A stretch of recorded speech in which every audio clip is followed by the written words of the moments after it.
reading Tales of Sound and Fury, Observations on the Family Melodrama in the publication Home is Where the Heart Is, Studies in Melodrama and the Woman's Film, edited by Gledhill Christine in British Film Institute. Tales of Sound and Fury by Thomas Elsaesser.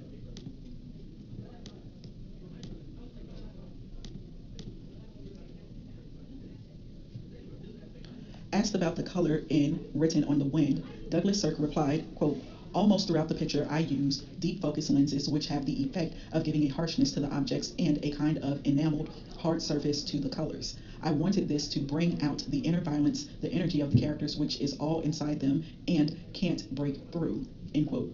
It would be difficult to think of a better way of describing what this particular movie, and indeed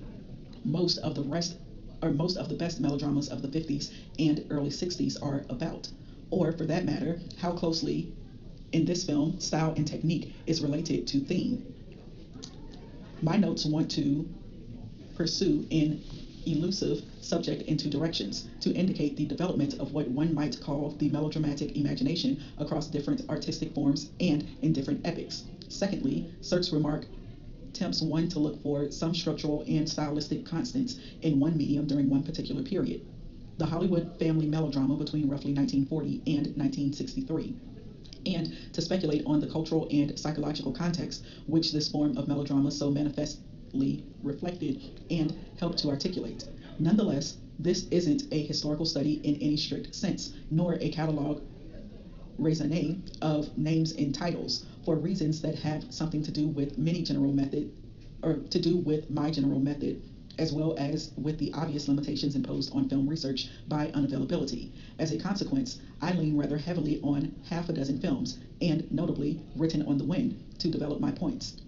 This said, it is difficult to see how references to 20 more films would make the argument any truer. For better or worse, what I want to say should at this stage be taken to be provocative rather than proven. How to make stones weep.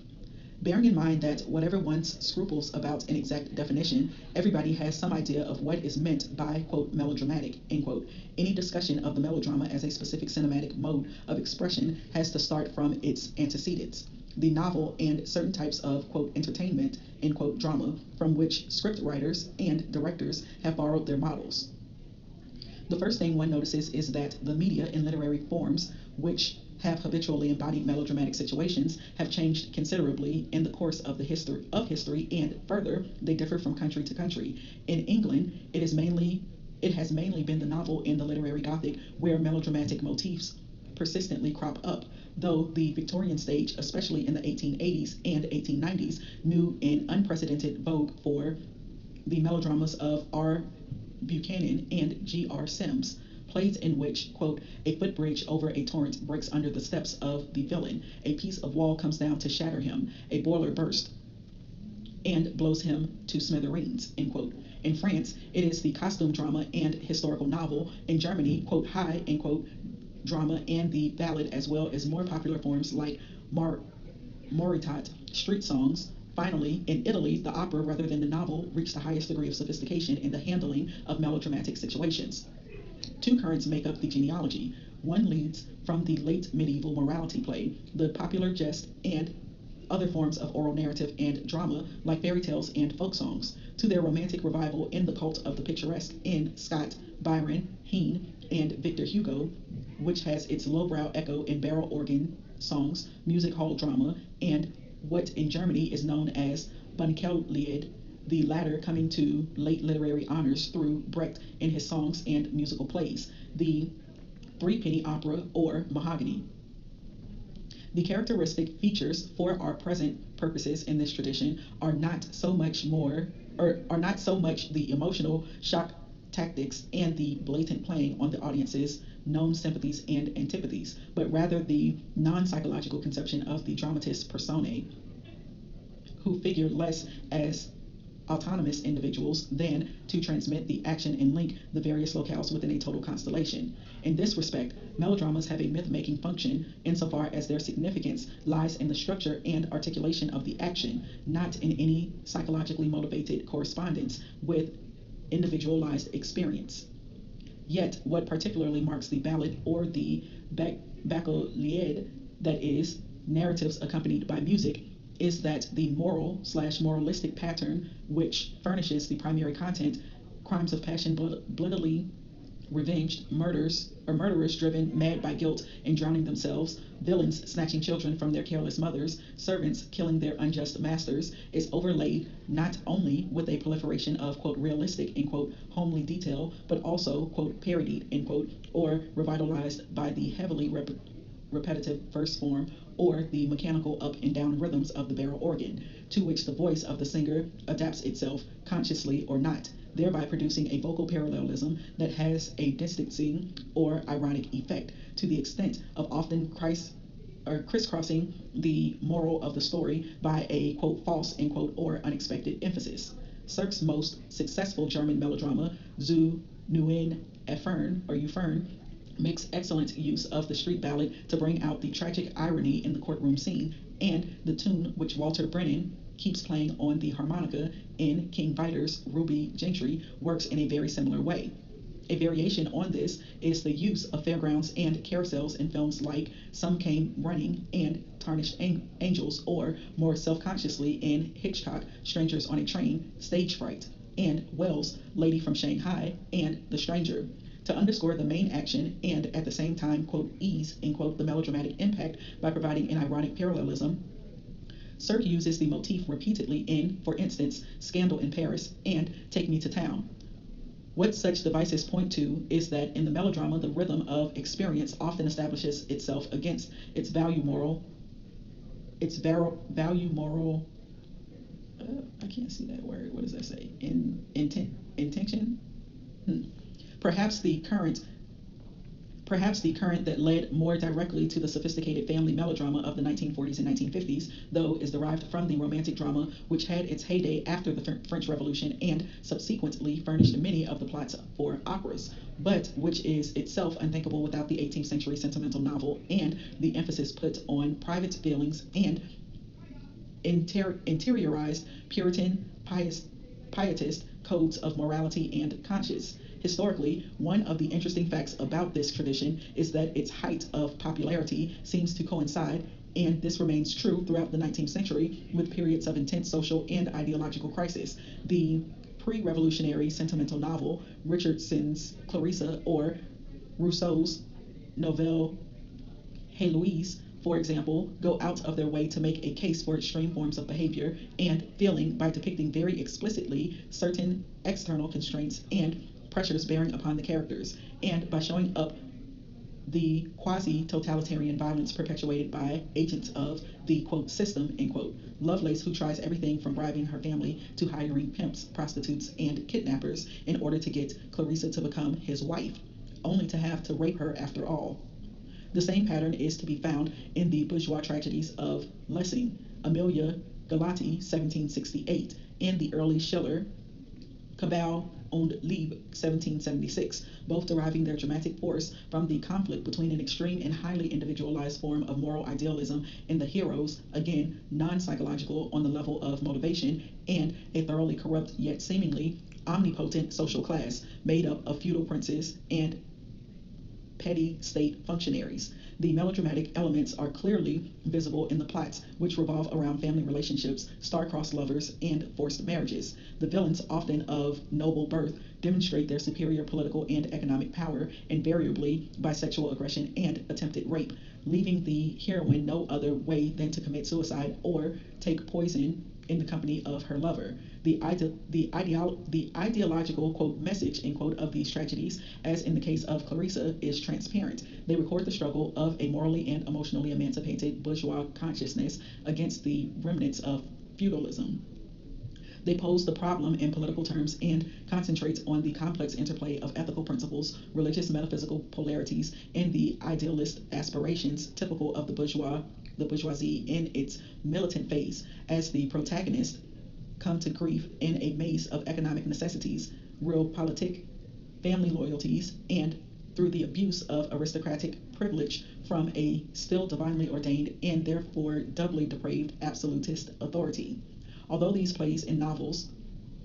because they use the melodramatic emotional plot only as their most rudimentary structure of meaning, belong to the more intellectually demanding forms of melodrama, the element of interiorization and personalization of what are primarily ideological conflicts, together with the metaphorical interpretation of class conflict as sexual exploitation and rape, is important in all subsequent forms of melodrama, including that of the cinema. The latter in America, of course, is a stock theme of novels and movies with a, quote, southern, end quote, setting. Paradoxically, the French Revolution failed to produce a new form of social drama or tragedy. The Restoration stage, when theaters in Paris were specially licensed to play, quote, melodramas, end quote, trivialized the form by using melodramatic plots in exotic settings and providing escapist entertainment with little social relevance. The plays warmed up the standard motif of 18th century French fiction and drama, that of innocence persecuted and virtue rewarded, and the conventions of melodrama functioned in their most barren form as the mechanics of pure suspense. What before the Revolution had served to focus on suffering and victimization, the claims of the individual in an absolutist society, was reduced to ground glass in the porridge, poisoned handkerchiefs, and last-minute rescues from the dungeon. The sudden reversals of fortune, the intrusion of chance and coincidence, had originally pointed to the arbitrary way feudal institutions could ruin the individual unprotected by civil rights and liberties. The system stood accused of greed, willfulness, and irrationality through the Christ-like suffering of the pure virgin and the selfless heroism of the right-minded in the midst of court intrigues and callous indifference. Now, with the bourgeoisie triumphant, this form of drama lost its subversive charge and functioned more as a means of consolidating as yet weak and incoherent ideological position. Whereas the pre-revolutionary melodramas had often ended tragically, those of the Restoration had happy endings. They reconciled the suffering individual to his social position by affirming an, quote, open, end quote, society where everything was possible. Over and over again, the victory of the, quote, good, end quote, citizen over, quote, evil, end quote, aristocrats, lecherous clergymen, and the even more conventional villains draw from the lumpen proletariat, was reenacted in sentimental spectacles full of tears and high moral tones. Complex social processes were simplified either by blaming the evil disposition of individuals or by manipulating the plots and engineering coincidences and other de ex machina, such as the instant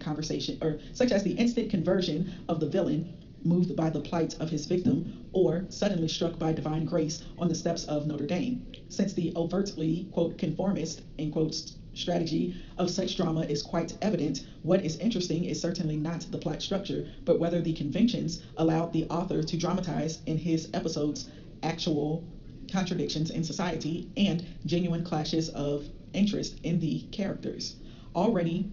during the Revolution, plays such as Monville's Les Victimes, Clatres, or L'Ami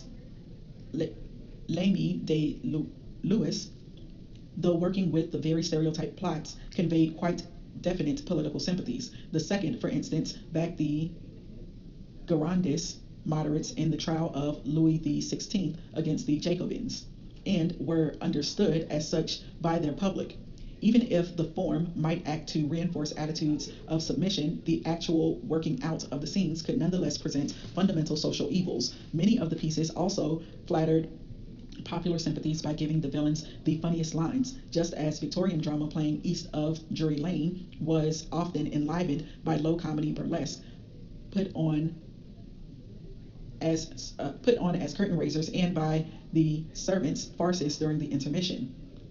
All this is to say that there seems a radical ambiguity attached to the melodrama, which holds even more for the film Melodrama. Depending on whether the emphasis fell on the odyssey of suffering or the happy ending, or the place and context of rupture, moral conversion of the villain, unexpected appearance of a benevolent Capuchin monk throwing off his pimp's disguise, this is to say, depending on what dramatic mileage was got out of the heroine's perils before the ending, and one only has to think of Sadie's Justine to see what could be done with the theme of innocence unprotected. Melodrama would appear to function either subversively or as escapism, categories which are always relative to the given historical and social context. In the cinema, Griffith is a good example. Using identical dramatic devices and cinematic techniques, he could, with Intolerance, Way Down East, or Broken Blossoms, create, if not exactly subversive, at any rate, socially committed melodramas, whereas Birth of a Nation or Orphans of the Storm are classic examples of how melodramatic effects can successfully shift explicit political themes onto a personalized plane. In both cases, Griffith tailored ideological conflicts into emotionally loaded family situations. The persistence of the melodrama might indicate the ways in which popular culture has not only taken note of social crises and the fact that the losers are not always those who deserve it most, but has also resolutely refused to understand social change in other than private context and emotional terms. In this, there is obviously a healthy distrust of intellectualization and abstract social theory, insisting that other structures of experience, those of suffering for instance, are more in keeping with reality, but it has also meant ignorance on the properly social and political dimensions of these changes and their causality. And consequently, it has encouraged increasingly escapist forms of mass entertainment. However, this ambivalence about the quote structures end quote of experience endemic in the melodramatic mode has served artists throughout the 19th century for the depiction of a variety of themes and social phenomena, while remaining within the popular idiom. Industrialization, urbanization, and nascent entrepreneurial capitalism have found their most tellingly literary embodiment in a type of novel clearly indebted to the melodrama. And the national liberals in Italy during the Risorgimento, for example, saw their political aspirations reflected in Verdi's operas, cf. The opening of Visconti Senso. In England, Dickens, Collins, and Reed relied heavily on melodramatic plots to sharpen social conflicts and portray an urban environment where chance encounters, coincidences, and the side-by-side existence of extreme social and moral contrast were the natural products of the very conditions of existence. Crowded tenement houses, narrow streets backing onto the better residential property, and other facts of urban demography of the time. Dickens in particular uses the elements of chance, the dream/waking, horror/bliss switches in Oliver Twist or Tale of Two Cities, partly to feel his way towards a portrayal of existential insecurity and moral anguish which fiction had previously not encompassed, but also to explore depth psychological phenomena for which the melodrama, as Freud was later to confirm, has supplied the dynamic motifs and the emotional pictorial decor. What seems to me important in this form of melodrama, and one comes across a similar conception in the sophisticated Hollywood melodramas, is the emphasis Dickens places on discontinuity, on the evidence of fissures and ruptures in the fabric of experience, and the appeal to the reality of the psyche, to which the notions of sudden change, reversal, and excess lend a symbolic plausibility. In France, it is the works of Sue, Hugo, and Balzac that reflect most closely the relation of melodrama to social upheaval. Sue, for example, uses the time-worn trapdoor devices of Cloak and Dagger stage drama for an explicitly sensationalist yet committed journalism. In a popular form and rendered politically palatable by the fictionalized treatment, his Masquerades de Paris were intended to crusade on such issues as public health, prostitution, overcrowding and slum housing, sanitation, black market racketeering, corruption in government circles, opium smoking, and gambling. Sue exploited a, quote, reactionary, end quote, form for reformist ends, and his success, both literary and practical, proved him right. 20 years later, Victor Hugo, who had learnt as much from Sue as Sue had picked up from Notre Dame de Paris, produced with Les Miserables a super melodrama spectacular which must stand as the crowning achievement of the genre in the novel. The career of Jean Valjean, from convict and galley slave to factory owner and capitalist, his fallen and literal emergence from the sewers of Paris to become a somewhat unwilling activist in the 1948 revolution, is staged with the help of mistaken identities, orphans suddenly discovering their noble birth, inconvenient reappearance of people long thought dead, hairbreadth escapes and rescues, multiple disguises, long-suffering females dying of consumption or wandering for days through the streets in search of their child, and yet through all this, Hugo expresses a hallucinating vision of the anxiety, the moral confusion, the emotional demands, in short, the metaphysics of social change and urban life between the time of Waterloo and 1848. Hugo evidently wanted to bring together in a popular form subjective experiences of crises while keeping track of the grand lines of France's history, and he succeeds singularly in reproducing the ways individuals with different social backgrounds, levels of awareness, and imaginations respond to objective changes in the social fabric of their lives. For this, the melodrama, with its shifts in mood, its different tempi, and the mixing of stylistic levels, is ideally suited. Les Miserables, even more so than the novels of Dickens, lets through a symbolic dimension of psychic truth, with the hero in turn representing very nearly the id, the superego, and finally the sacrificed ego of a repressed and paranoid society. Balzac, on the other hand, uses melodramatic plots to a rather different end. Many of his novels deal with the dynamics of early capitalist economics. The good/evil dichotomy has almost disappeared, and the Manichaean conflicts have shifted away from questions of morality to the paradoxes of psychology and economics. What we see is a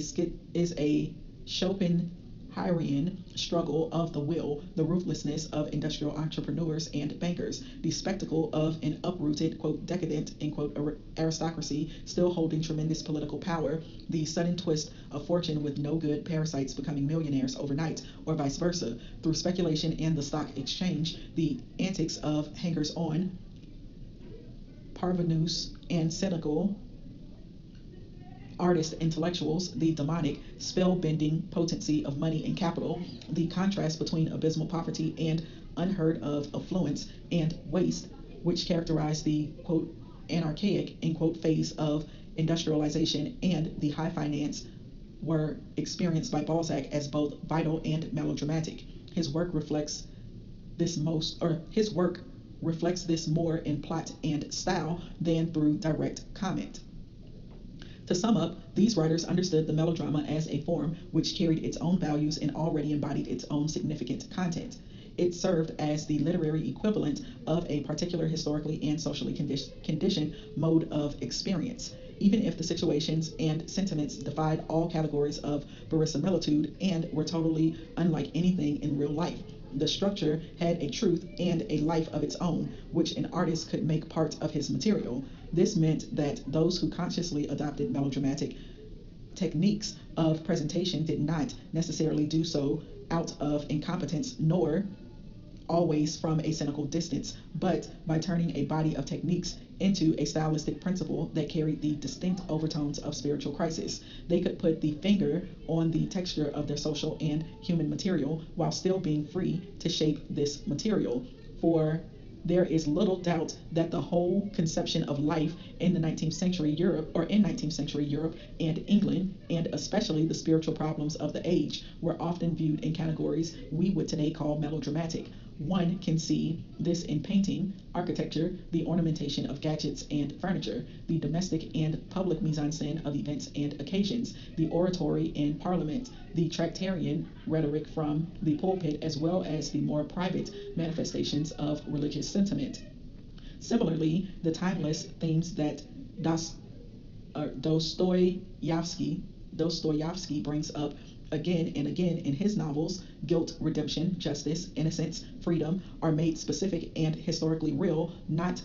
least because he was a great writer of melodramatic scenes and confrontations, and they, more than anything else, define the powerful, irrational logic in the motivation and moral outlook of, say, Raskolnikov, Ivan Karamazov, or Kirillov. Finally,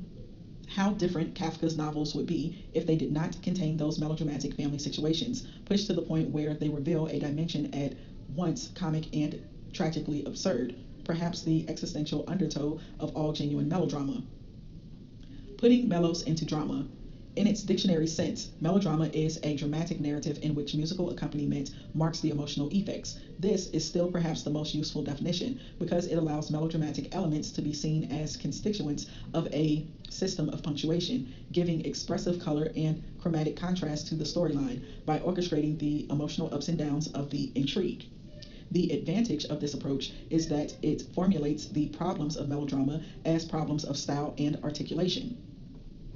Music in melodrama, for example, as a device among others to dramatize a given narrative, is subjective, programmatic, but because it is also a form of punctuation in the above sense, it is both functional, that is, of structural significance, and thematic, that is, belonging to the expressive content because used to formulate certain moods: sorrow, violence, dread, suspense, happiness. The syntactic function of music has, as is well known, survived into the sound film, and the experiments conducted by Hans Eisler and T.W. Adorno are highly instructive in this respect. A practical demonstration of the problem can be found in the account which Lillian Ross gives of how Gottfried Reinhard and Dor Shari re-edited John Huston's Red Badge of Courage to give the narrative a smoother dramatic shape by a musical build-up to the climaxes in a linear order, which is exactly what Huston had wanted to avoid when he shot it. Because it had to rely on piano accompaniment for punctuation, all silent film drama, from True Heart Susie to Foolish Wives or The Lodger, is, quote, melodramatic, end quote. It meant that directors had to develop an extremely subtle and yet precise formal language of lighting, staging decor, acting, close-up, montage, and camera movement because they were deliberately looking for ways to compensate for the expressiveness, range of inflection and tonality, rhythmic emphasis, and tension normally present in the spoken word.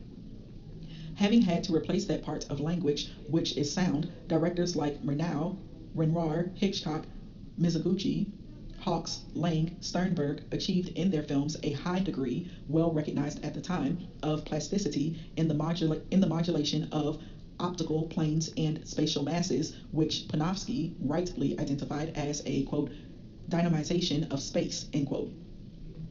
Among less gifted directors, this sensitivity in the development or in the deployment of, I'll read it back. Among less gifted directors, this sensitivity in the deployment of expressive means was partly lost with the advent of direct sound, since it seemed no longer necessary in a strictly technical sense. Pictures, quote, worked, end quote, on audiences through their dialogue, and the semantic force of language overshadowed the more sophisticated pictorial effects and architectural values. This perhaps helps to explain why some major technical innovations, such as color, widescreen, and deep focus lenses, Crane and Dolly, in fact encouraged a new form of sophisticated melodrama. Directors, quite a sizable proportion of whom came during the 30s from Germany, and others were clearly indebted to German Expressionism, and Max Reinhardt's methods of theatrical mise-en-scène, began showing a similar degree of visual culture as the masters of silent film drama. Ophuls, Lubitsch, Cirque, Preminger, Wells, Losey, Ray, Manelli, Cooker. Considered as an expressive code, melodrama might therefore be described as a particular form of melodramatic mise-en-scène, characterized by a dynamic of spatial and musical categories, as opposed to intellectual or literary ones. Dramatic situations are given in orchestration, which will allow for complex aesthetic patterns. Indeed, orchestration is fundamental to the American cinema as a whole, being essentially a dramatic cinema, spectacular, and based on a broad appeal, because it has drawn the aesthetic consequences of having the spoken word more as an additional, quote, melodic, end quote, dimension than as an autonomous semantic discourse. Sound, whether musical or verbal, acts first of all to give the illusion of depth to the moving image, and by helping to create the third dimension of the spectacle, dialogue becomes a scenic element, along with more directly visual means of the mise-en-scène. Anyone who has ever had the bad luck of watching a Hollywood movie dubbed into French or German will know how important diction is to the emotional resonance and dramatic continuity. Dubbing makes the best picture seem visually flat and dramatically out of sync. It destroys the flow on which the coherence of the illusionist spectacle is built. That the plasticity of the human voice is quite consciously employed by directors for what are often thematic ends is known. Hawks trained Lauren Bacall's voice so that she could be given, quote, male, end quote, lines in To Heaven To Have and Have Not, in effect which Sternberg anticipated when he took great care to cultivate Marlene Dietrich's diction, and it is hard to miss the psychoanalytic significance of Robert Stack's voice in Written on the Wind, sounding as if every word had to be painfully pumped up from the bottom of one of his oil wells.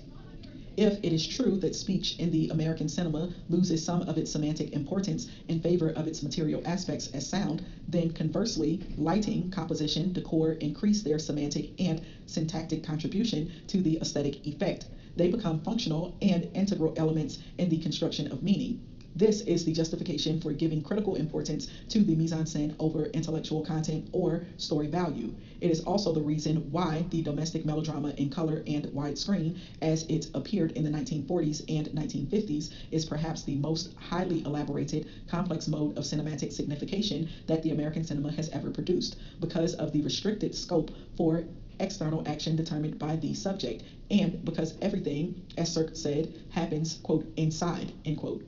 To the, quote, sublimation, end quote, of the action picture in the Busby Berkeley/Lloyd Bacon musical into domestic and family melodrama corresponded a sublimation of dramatic conflict into decor, color, gesture, and composition of frame, which in the best melodramas is perfectly thematized in terms of the characters' emotional and psychological predicaments. For example, when in ordinary language we call something melodramatic, what we often mean is an exaggerated rise and fall pattern in human actions and emotional responses, from the sublime to the ridiculous moment, a foreshortening of lived time in favor of intensity, all of which produces a graph of much greater fluctuation, a quicker swing from one extreme to the other than is considered natural, realistic, or in conformity with literary standards of verisimilitude. In the novel, we like to sip our pleasures rather than gulp them. But if we look at it, say, Manelli, who has adopted some of his best melodramas, The Cobweb, Some Came Running, Home from the Hill, 2 Weeks in Another Town, The Four Horsemen of the Apocalypse, the generally extremely long, circumstantially detailed popular novels by James Jones, Irving Shaw, et al., it is easy to see how, in the process of having to reduce 7 to 9 hours reading matter to 90-odd minutes, such a more violent, quote, melodramatic, end quote, graph almost inevitably produces itself, short of the narrative becoming incoherent. Whereas in novels, especially when they are staple pulp fare, size connotes solid emotional involvement for the reader. The specific values of the cinema lie in its concentrated visual metaphors and dramatic acceleration rather than in the fictional techniques of dilation. The commercial necessity of compression, being also a formal one, is taken by Manelli into the films themselves and developed as a theme, that of a pervasive psychological pressure on the characters. An acute sense of claustrophobia in decor and locale translates itself into a restless and yet suppressed energy surfacing sporadically in the actions and the behavior of the protagonist, which in part of the subject of a film like 2 Weeks in Another Town, with hysteria bubbling all the time just below the surface, the feeling that there is always more to tell than to be said, or the feeling that there is always more to tell than can be said, leads to very consciously elliptical narratives, proceeding often by visually condensing the character's motivation into sequences of images which do not seem to advance the plot.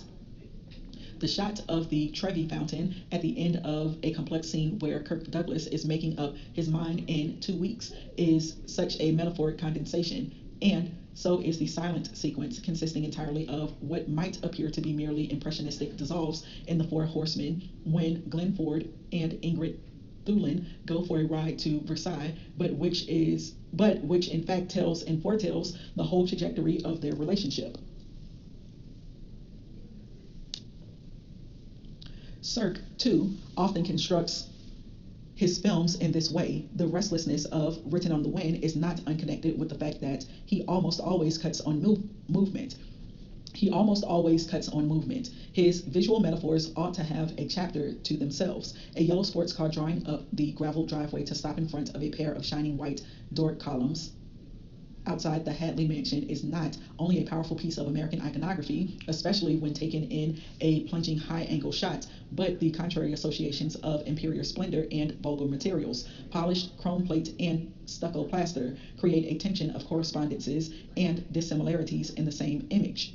which perfectly crystallizes the decadent affluence and melancholic energy that give the film its uncanny fascination. Cirque has a peculiarly vivid eye for the contrasting emotional qualities of textures and materials, and he combines them or makes them clash to very striking effect, especially when they occur in a non-dramatic sequence. Again, in Written on the Wind, after the funeral of Hadley Sr., a black servant is seen taking an oleander wreath from or off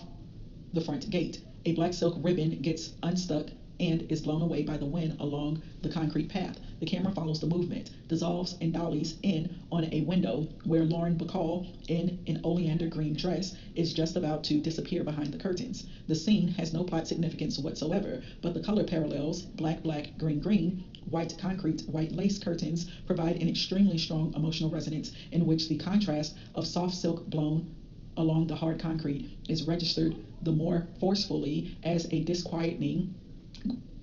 visual association. The desolation of the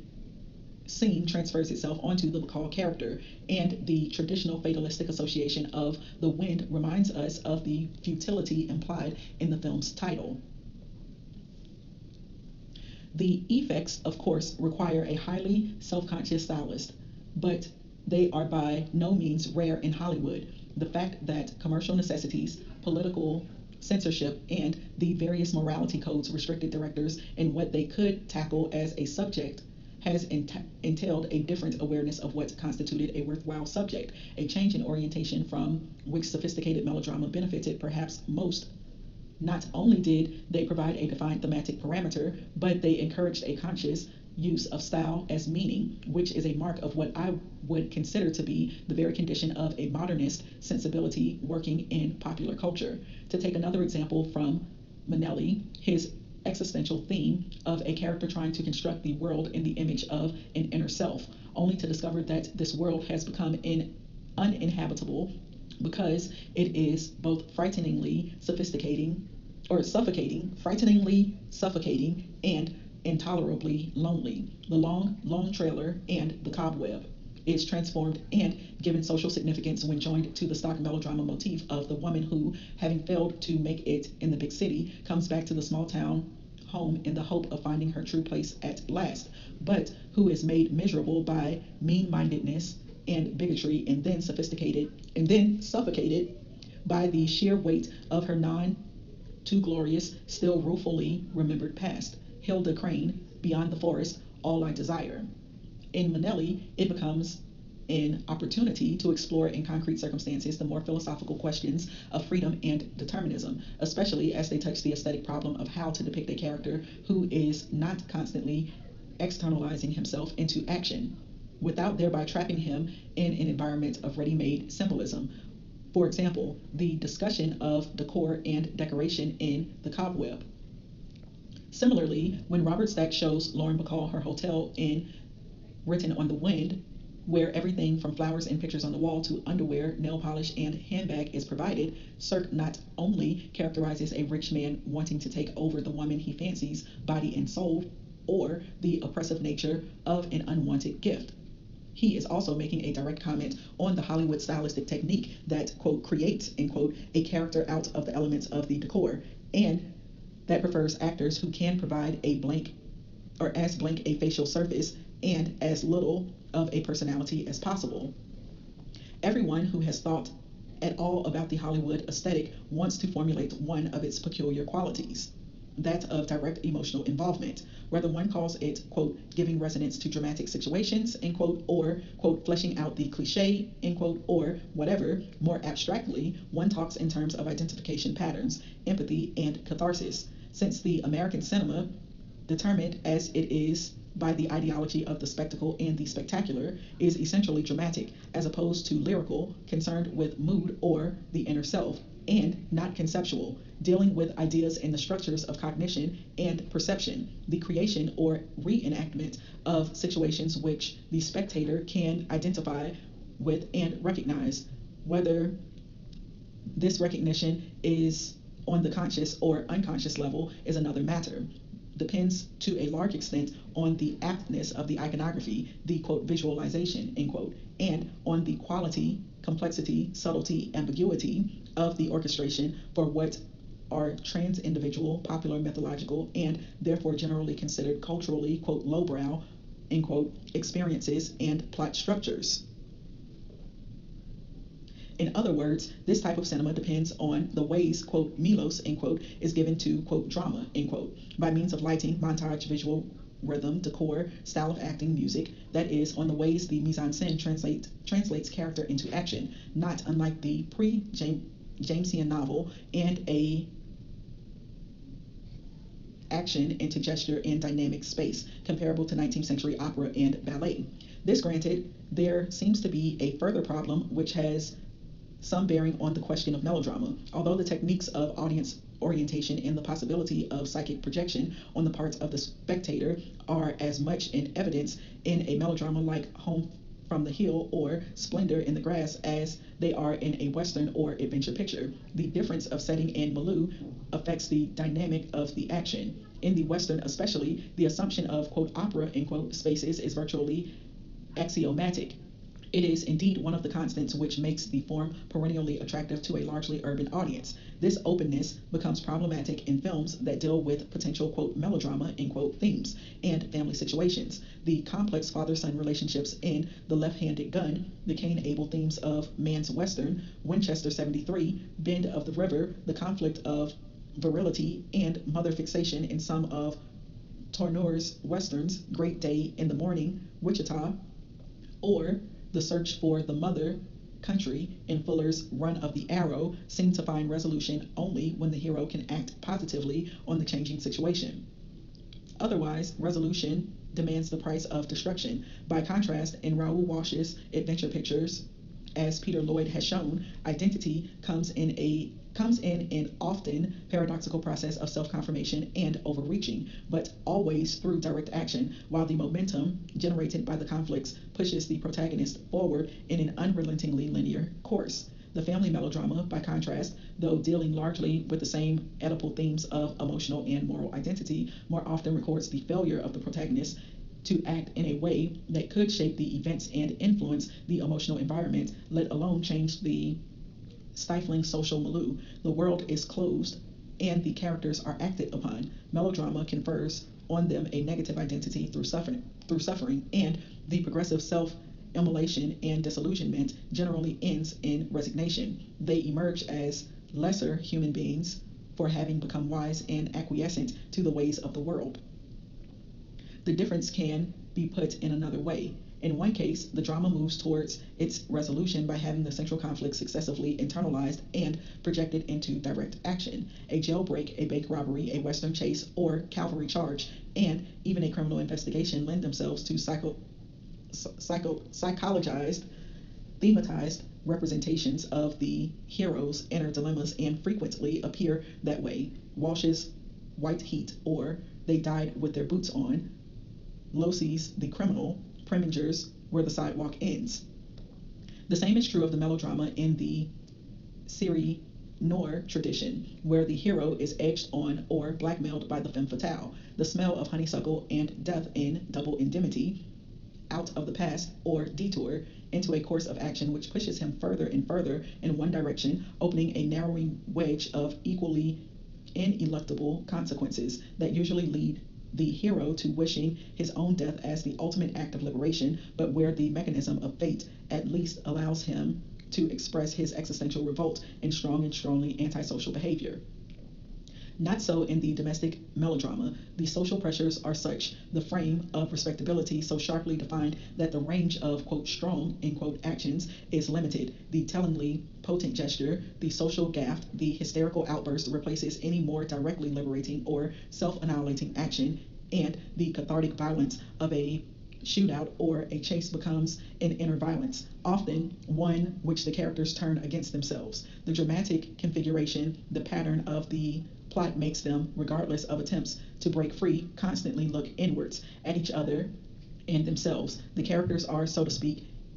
each other's sole referent. There is no world outside to be acted on, no reality that could be defined or assumed unambiguously. Insert, of course, they are locked into a universe of real and metaphoric mirrors, but quite generally, what is typical of this form of melodrama is that the characters' behavior is often pathetically at variance with the real objectives they want to achieve. A sequence of substitute actions creates a kind of vicious circle in which the close nexus of cause and effect is somewhat broken and, in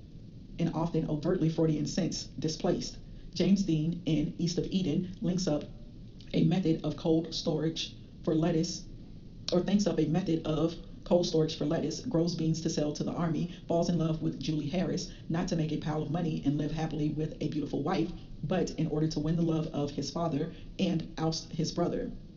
neither of which he achieves. Although very much on the surface of Kazan's film, this is a conjunction of Puritan capitalist ethic and psychoanalysis, which is sufficiently pertinent to the American melodrama to remain exemplary.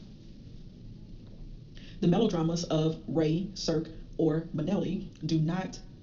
deal with this displacement by substitution directly, but by what one might call an intensified symbolization of everyday actions, the heightening of the ordinary gesture, and a use of setting and decor so as to reflect the character's fetishist fixations. Violent feelings are given vent on, quote, overdetermined, end quote, objects. James Dean kicking his father's portrait as he storms out of the house in rubble without a cause, and aggressiveness is worked out by proxy. In such films, the plots have a quite noticeable propensity to form a circular pattern, which in Ray involves an almost geometrical variation of triangle into circle and vice versa, whereas Cirque, nomen est omen, often suggests in his circles the possibility of a tangent detaching itself. The full circle construction of Written on the Wind, with its linear coda of the Hudson-Bacall relationship at the end, or even more visually apparent, the circular race around the pylons in Tarnished Angels, broken when Dorothy Malone's plane in the last image soars past the fatal pylon into an unlimited sky. It is perhaps not too fanciful to suggest that the structural changes from linear externalization of action to a sublimation of dramatic values into more complex forms of symbolization, and which I take to be a central characteristic of the melodramatic tradition in the American cinema, can be followed through on a more general level where it reflects a change in the history of dramatic forms and the articulation of energy in the American cinema as a whole. As I've tried to show in an earlier article, monogram number 1, one of the typical features of the classical Hollywood movie has been that the hero was defined dynamically as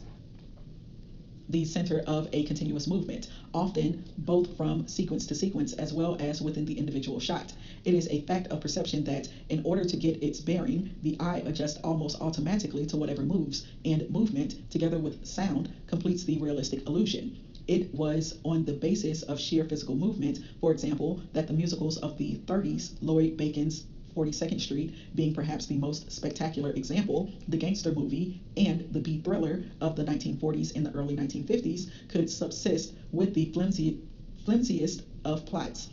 in almost total absence of individual characterization and rarely any big stars. These deficiencies were made up by focusing to the point of exaggeration on the drive, the obsession, the idée fixe, that is to say, by a concentration on the purely kinetic mechanical elements of human motivation. A pattern is most evident in the gangster genre, where the single-minded pursuit of money and power is followed by the equally single-minded and peremptory pursuit of physical survival, ending in the hero's apotheosis through violent death. This curve of rise and fall, a wholly stylized and external pattern which takes on a moral significance, can be seen in movies like Underworld, Little Caesar, The Roaring Twenties, Legs, Diamond, and depends essentially on narrative pace, though it permits interesting variations and complexities, as in Fuller's Underworld, USA. A sophisticated director, such as Hawks, has used speed of delivery and the pulsating urgency of action to comic effect. Scarface, 20th century, and has even applied it to films whose dramatic structure did not naturally demand such a treatment, notably His Girl Friday. This unrelenting internal combustion engine of physical and psychic energy, generically exemplified by the hard-boiled, crackling aggressiveness of the screwball comedy, but which Walsh diagnosed in his Cagney Heroes as psychotic white heat, and a vehicle for extreme redneck republicanism, A Lion in the Streets, show signs of a definite slowing down in the 1950s and early 1960s, where raucous vitality and instinctual, quote, lust for life, end quote, is deepened psychologically to intimate neuroses, and adolescent or not so adolescent maladjustments of a wider social significance. Individual initiative is perceived as problematic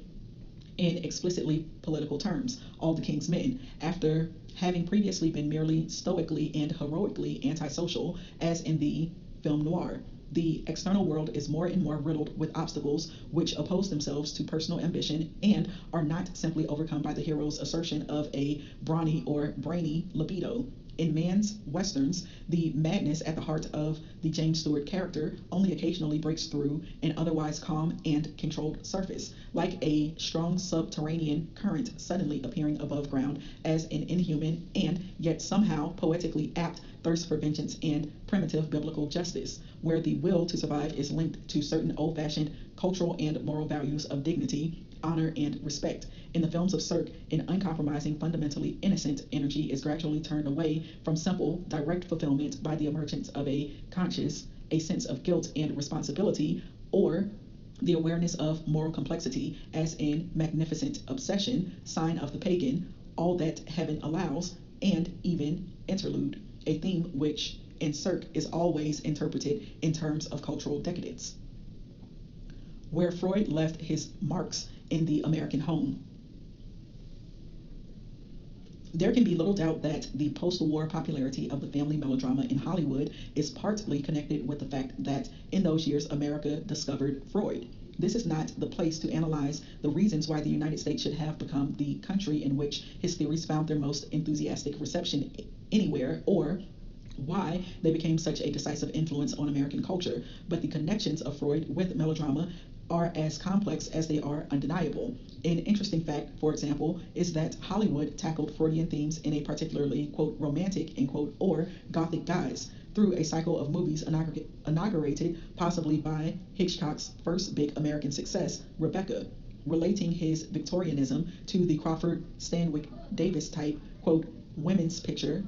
end quote, which for obvious reasons became a major studio concern during the war years and found its apotheosis in such movies as John Cromwell's Since You Went Away to the Front. That is, Hitchcock infused his film and several others with an oblique intimation of female frigidity, producing strange fantasies of persecution, rape, and death. Masochistic reveries and nightmares, which cast the husband into the role of the sadistic murderer. This projection of sexual anxiety and its mechanisms of displacement and transfer is translated into a whole string of movies, often involving hypnosis and playing on the ambiguity and suspense of whether the wife is merely imagining it or whether her husband really does have murderous signs on or designs on her. Hitchcock's Notorious and Suspicion, Minnelli's Undercurrent, Cooker's Gaslight, Cirque's Sleep My Love, Tourneur's Experiment Perilous, Lang's Secret Beyond the Door all belong in this category, as does Preminger's Whirlpool and, in a wider sense, Renard's Woman on the Beach. What strikes one about this list is not only the high number of European immigrants entrusted with such projects, but that virtually all of the major directors of family melodramas, except Ray in the 1950s, had a usually not entirely successful crack at the Freudian feminist melodrama in the 1940s. More challenging and difficult to prove is the speculation that certain stylistic and structural features of the sophisticated melodrama may involve principles of symbolism and coding, which Freud conceptualized in his analysis of dreams and later also applied in his psychopathology of everyday life. I am thinking less of the prevalence of what Freud called, quote, symptom Handlungen, end quote, or, quote, Verhaltungen, end quote, that is, slips of the tongue or other projections of inner states into interpretable overt behavior. This is a way of symbolizing and signaling attitudes common to the American cinema in virtually every genre. However, there is a certain refinement in the melodrama. It becomes part of the composition of the frame, more subliminally and unobtrusively transmitted to the spectator. When Manelli's characters find themselves in an emotionally precarious or contradictory situation, it often affects the, quote, balance, end quote, of the visual composition. Wine glasses, a piece of china, or a tray full of drinks emphasize the fragility of their situation, e.g., Judy Garland over breakfast in The Clock, Richard Widmark in The Cobweb explaining himself to Gloria Graham, or Gregory Peck trying to make his girlfriend see why he married someone else in Designing Women.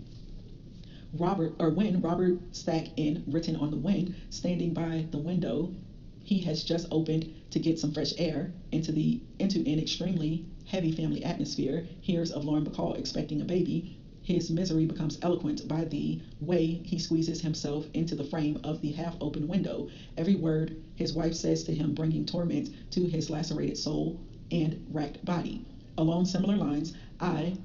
have in mind the kind of, quote, condensation, end quote, of motivation into metaphoric images or sequences of images mentioned earlier.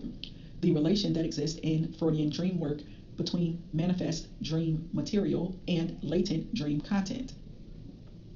Just as in dreams, certain gestures and incidents mean something by their structure and sequence, rather than by what they literally represent. The melodrama often works, as I have tried to show, by a displaced emphasis, by substitute acts, by parallel situations and metaphoric connections. In dreams, one tends to, quote, use, end quote, as dream material incidents and circumstances from one's waking experience during the previous day, in order to, quote, code, end quote, them, while nevertheless keeping a kind of emotional logic going and even condensing their images into what during the dream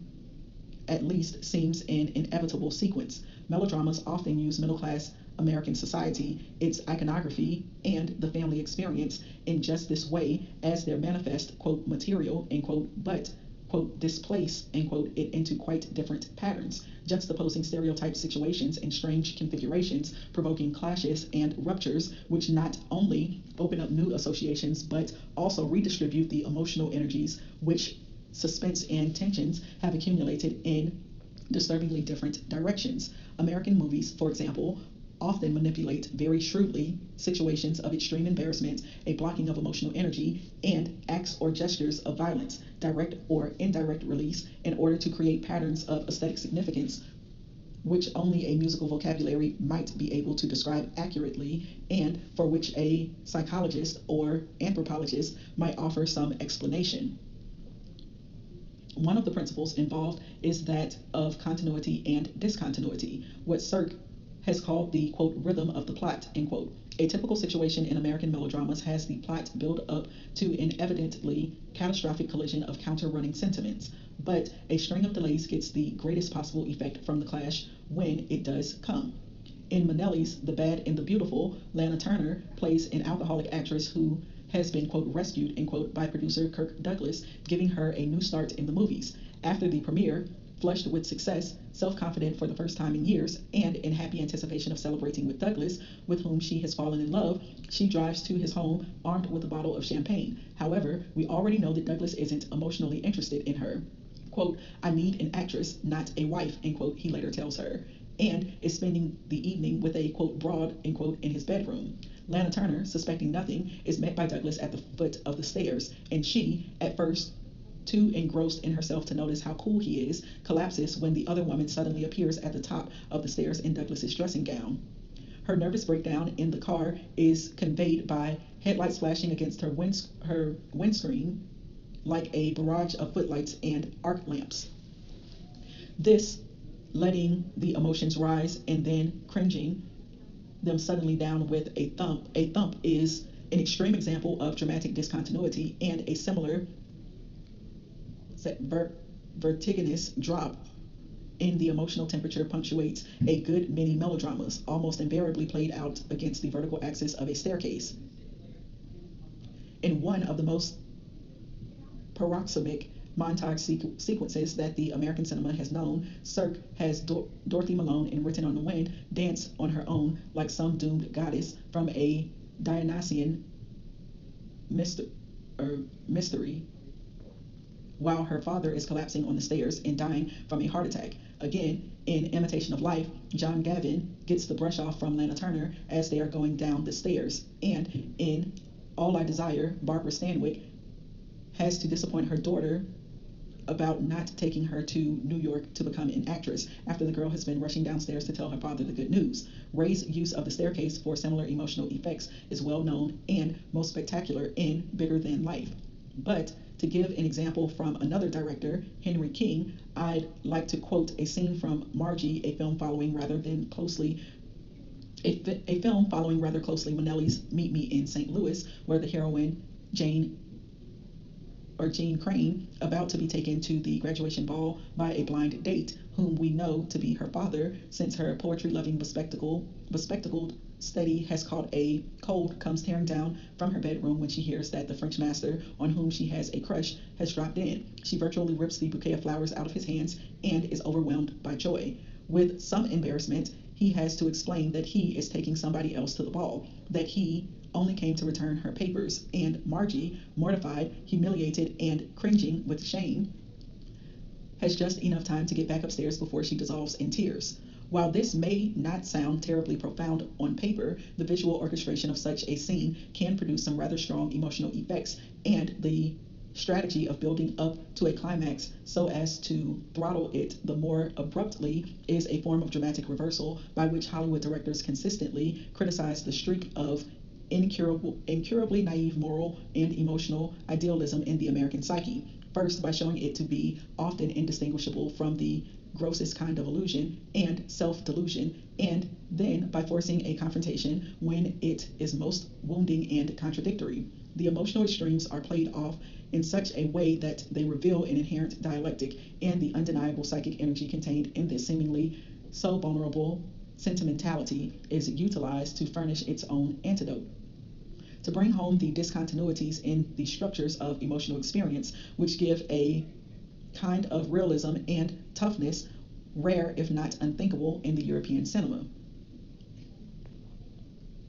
What makes these discontinuities in the melodrama so effective is that they occur, as it were, under pressure. Although the kinetics of the American cinema are generally directed towards creating pressure and manipulating it, as suspense, for example, the melodrama presents in some ways a special case. In the Western or the thriller, suspense is generated by the linear organization of the plot and the action, together with the kind of, quote, pressure, end quote, which the spectator brings to the film by way of anticipation and a priori expectations of what he hopes to see. Melodrama, however, has to accommodate the latter type of pressure as already indicated in what amounts to a relatively, quote, closed, end quote, world. This is emphasized by the function of the decor and the symbolization of objects. The setting of the family melodrama almost by definition is the middle-class home, filled with objects which in a film like Philippe Dunn's Hilda Crane, typical of the genre in this respect, surround the heroine in a hierarchy of apparent order that becomes increasingly sophisticating. From father's armchair in the living room and mother's knitting to the upstairs bedroom, where after 5 years' absence, dolls and teddies are still neatly arranged on the bedspread. Home not only overwhelms Hilda with images of parental oppression and a repressed past, which indirectly provoke her explosive outbursts that sustain the action, it also brings out the characteristic attempt of the bourgeoisie household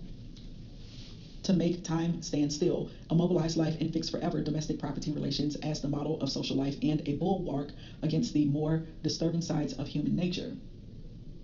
The theme has a particular poignancy in the many films about the victimization and enforced passivity of women waiting at home, standing by the window, caught in a world of objects into which they are expected to invest their feelings. Since you went away, has a telling sequence when Claudette Colbert, having just taken her husband to the troop train at the station, returns home to clear up after the morning's rush. Everything she looks at or touches, dressing gown, pipe, wedding picture, breakfast cup, slippers, shaving brush, the dog, reminds her of her husband until she cannot bear the strain and falls on her bed sobbing. The banality of the objects combined with the repressed anxieties and emotions force a contrast that makes the scene almost epitomize the relation of decor to character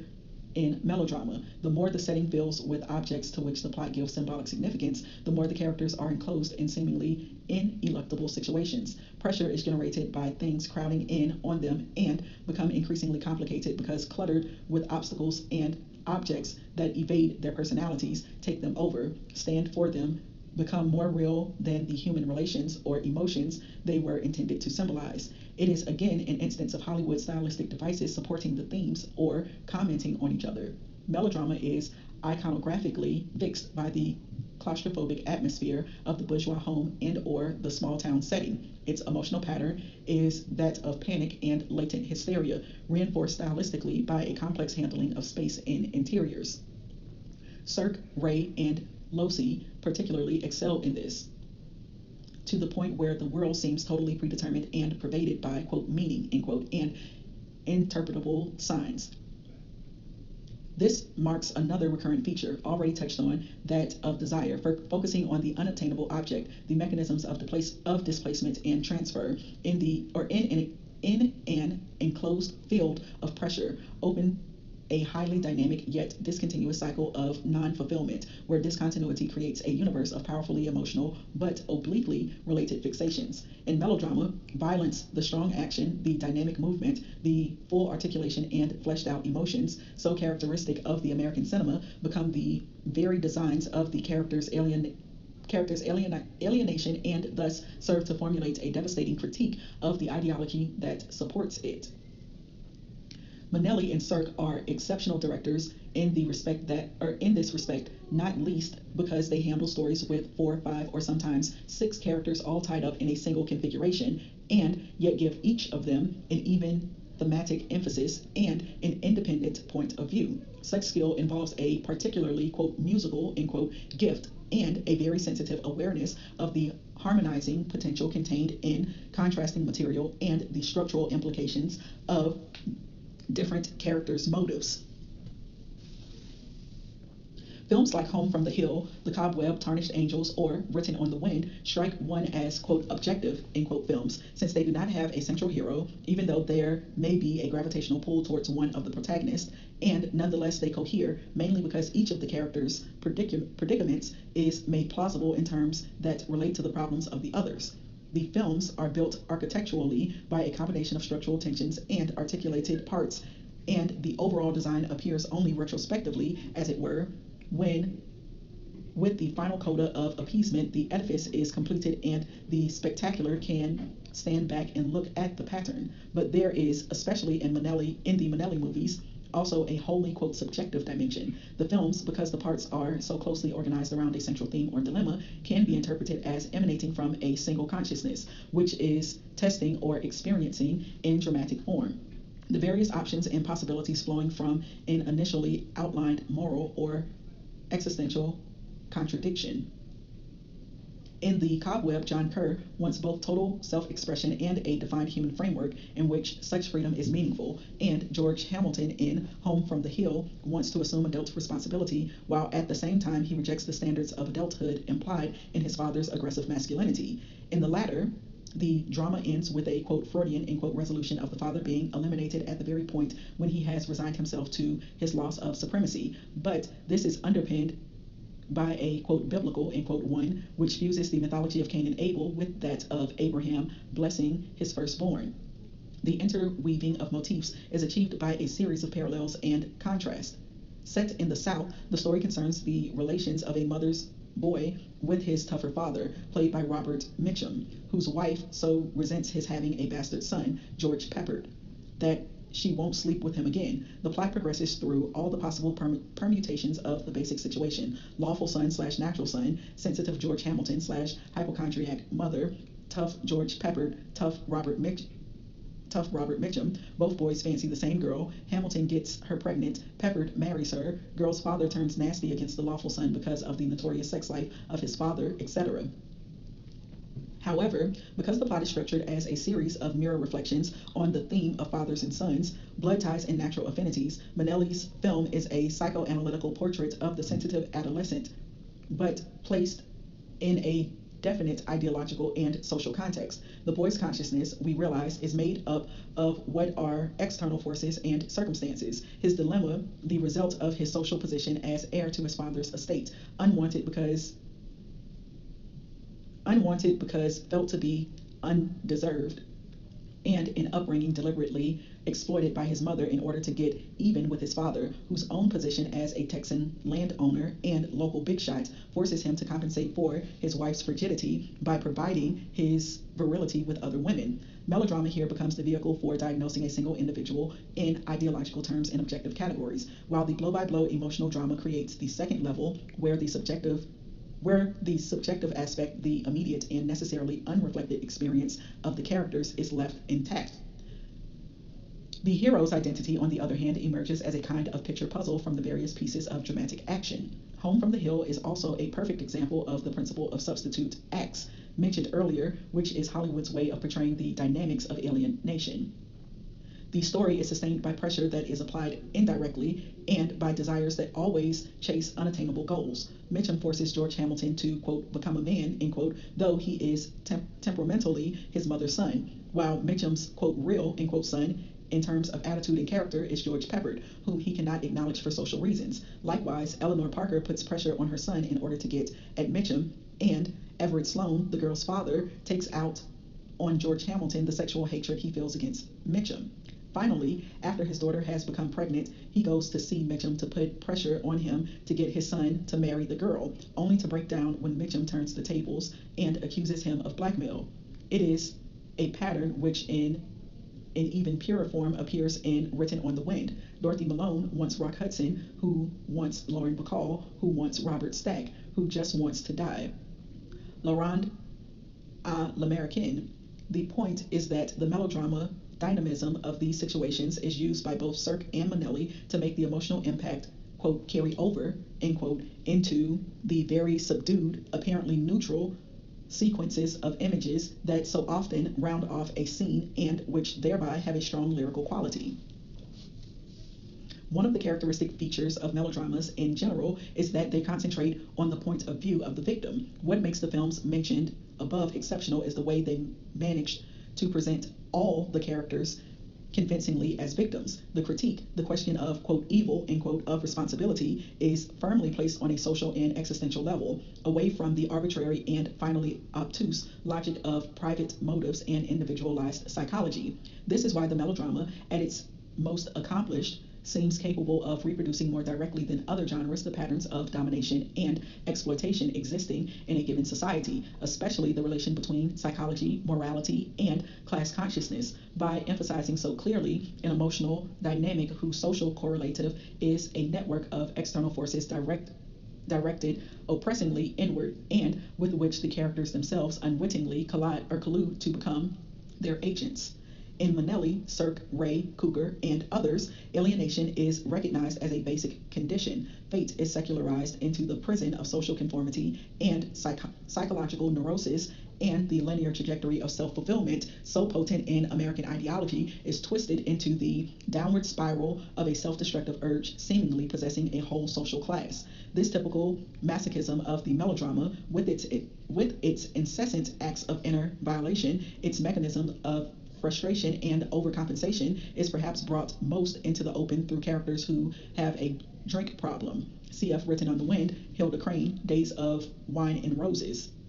Although alcoholism is too common an emblem in films and too typical of middle-class America to deserve a close thematic analysis, drink does become interesting in movies where its dynamic significance is developed and its qualities as a visual metaphor recognized. Wherever characters are seen swallowing and gulping their drinks as if they were swallowing their humiliations along with their pride, vitality, and the life force have become palpably destructive, and a phony libido has turned into real anxiety. Written on the Wind is perhaps the movie that most consistently builds on the metaphoric possibilities of alcohol, liquidity, potency, the phallic shape of bottles. Not only is its theme an emotional drought that no amount of alcohol, oil pumped by the derricks, or petrol in fast cars and planes can mitigate, it also has Robert Stack compensate for his sexual impotence and childhood guilt feelings by hugging a bottle of raw corn every time he feels suicidal, which he proceeds to smash and discuss against the paternal mansion. In one scene, Stack is making unmistakable gestures with an empty martini bottle in the direction of his wife, and an unconsummated relationship is visually underscored when two brimful glasses remain untouched on the table. As Dorothy Malone does her best to seduce an unresponsive Rock Hudson at the family party, having previously poured her whiskey into the flower vase of her rival, Lauren Bacall. Melodrama is often used to describe tragedy that doesn't quite come off, either because the characters think of themselves too self-consciously as tragic, or because the predicament is too evidently fabricated on the level of plot and dramaturgy to carry the kind of conviction normally termed, quote, inner necessity, end quote. Now, in some American family melodramas, the inadequacy of the characters' responses to their predicament becomes itself part of the subject. In Cooker's The Chapman Report and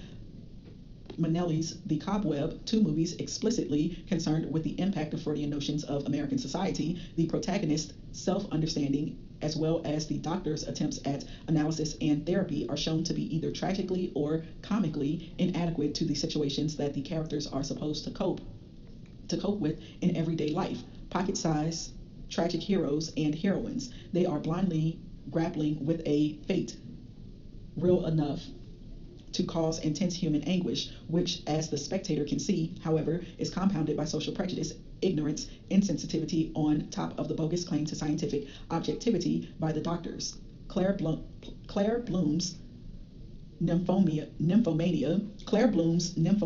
and Jane Fonda's frigidity in the Cooker movie are seen to be two different but equally hysterical reactions to the heavy ideological pressures which American society exerts on the relations between the sexes. The Chapman Report, despite having apparently been cut by Darrell F. Zanuck Jr., remains an extremely important film, partly because it treats its theme both in the tragic and the comic mode without breaking apart, underlying thereby the ambiguous springs of the discrepancy between displaying intense feelings in the circumstances to which they are inadequate, usually a comic motif,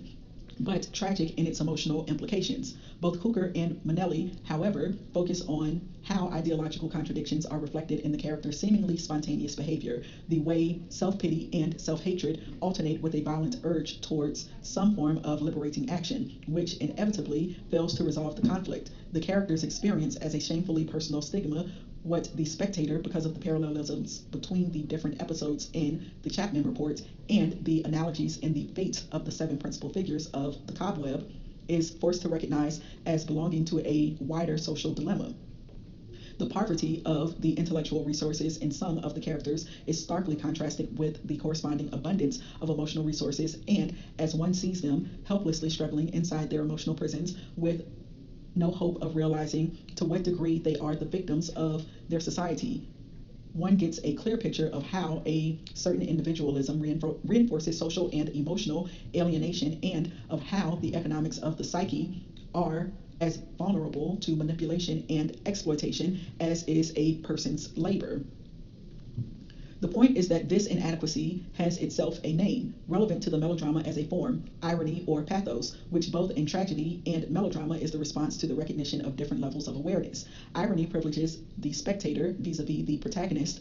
for he registers the difference from a superior position. Pathos results from non-communication or silence made eloquent, people talking at cross purposes. Robert Stack and Lauren Bacall when she tells him she's pregnant in Written on the Wind. A mother watching her daughter's wedding from afar, Barbara Stanwyck in Stella Dallas, or a woman returning unnoticed to her family. Watching them through the window, again, Barbara Stanwyck in All I Desire, where highly emotional situations are underplayed to present an ironic discontinuity of feeling or a qualitative difference in intensity, usually visualized in terms of spatial distance and separation. Such Archetypal melodramatic situations activate very strongly in audiences' participation, for there is a desire to make up for the emotional deficiency, to impart the different awareness which in other genres is systematically frustrated to produce suspense, the primitive desire to warn the heroine of the perils looming visibly over her in the shape of the villain's shadow. But in the more sophisticated melodramas, this pathos is most acutely produced through a, quote, liberal, end quote, mise-en-scène, which balances different points of view so that the spectator is in a position of seeing and evaluating contrasting attitudes within a given thematic framework, a framework which is the result of the total configuration and therefore inaccessible to the protagonists themselves. The spectator, say in Otto Preminger's Daisy Kenyon or a Nicholas Ray movie, is made aware of the slightest qualitative imbalance in a relationship and also sensitized to the tragic implications which a radical misunderstanding or a misconception of motives might have, even when this is not played out in terms of a tragic ending. If pathos is the result of a skillfully displaced emotional emphasis, it is frequently used in melodramas to explore psychological and sexual repression, usually in conjunction with the theme of inferiority. Inadequacy of response in the American cinema often has an explicitly sexual code, male impotence and female frigidity, a subject which allows for thematization in various directions, not only to indicate the kinds of psychological anxiety and social pressures which generally make people sexually unresponsive, but as metaphors of unfreedom or a quasi-metaphysical, quote, overreaching, end quote, as in Ray's Bigger Than Life. In Cirque, where the theme has an exemplary status, it is treated as a problem of, quote, decadence, end quote, where intention, awareness, yearning outstrip performance, sexual, social, moral. From the Willy Burgle character in Zu Nguyen Euferne onwards, Cirque's most impressive characters are never up to the demands which their lives make on them, though some are sufficiently sensitive, alive, and intelligent to feel and know